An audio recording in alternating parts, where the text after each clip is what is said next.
Welcome to this week's Fastest Minute in Construction. I'm Nate Beck, Daily Reporter staff writer. Let's dig into the news.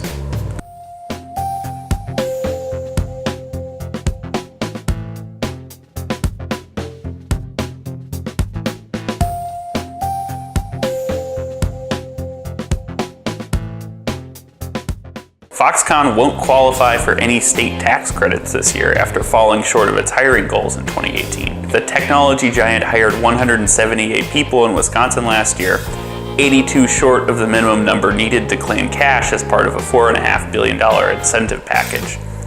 But the company says that early phases of construction on the massive manufacturing plant in Mount Pleasant have created more than 800 jobs.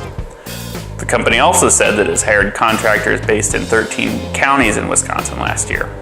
Work on the plant continues into 2019.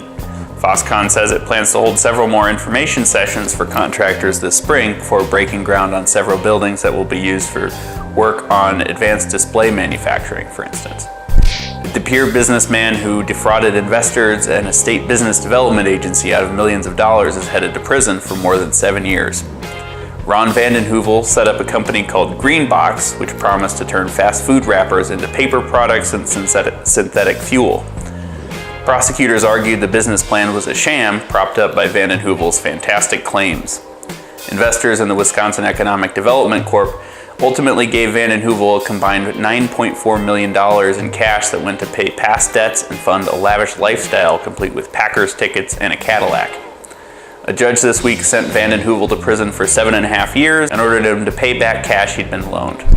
A planned 21-story apartment tower built with timber instead of steel won approval from Milwaukee officials this week.